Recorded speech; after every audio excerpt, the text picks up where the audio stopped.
10 अद्भुत आणि आध्यात्मिक तथ्य. तथ्य क्रमांक 1. हिंदू धर्मात मेंदू म्हणजे केवळ शरीराचा भाग नाही, तर तो मन, बुद्धी, अहंकार आणि चेतना यांचा केंद्रबिंदू मानला जातो. तथ्य क्रमांक 2. भगवद्गीतेत म्हटलं आहे की मन एवं मनुष्यांना कारण बंध मोक्षयो, म्हणजे मनच आपल्या बंधनांचं आणि मोक्षाचं खरं कारण आहे. तथ्य क्रमांक 3. मेंदूतील आज्ञाचक्र म्हणजेच तिसरा डोळा हे अंतर्ज्ञान आणि आत्मज्ञानाचं द्वार मानलं जातं. तथ्य क्रमांक 4. पतंजली योगसूत्रांमध्ये सांगितलंय चित्तवृत्ती निरोध म्हणजे मनाचा प्रवाहांवर नियंत्रण ठेवणं हेच खरी भावना.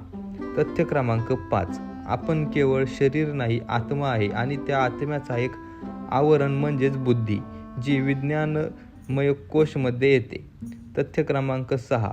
ध्यान म्हणजेच मेडिटेशन हे केवळ मेंदूच नाही तर संपूर्ण अस्तित्व शुद्ध करतं. तथ्य क्रमांक 7. आयुर्वेदात सांगितलं आहे सात्विक अन्न मेंदू शुद्ध आणि तेजस्वी करतं. तथ्य क्रमांक 8.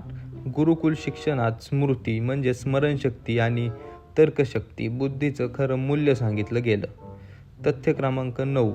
सहस्रार चक्र मेंदूच्या टोकावर असलेलं आध्यात्मिक केंद्र हेच आपल्याला ब्रह्मज्ञानापर्यंत नेणारं द्वार आहे. तथ्य क्रमांक 10.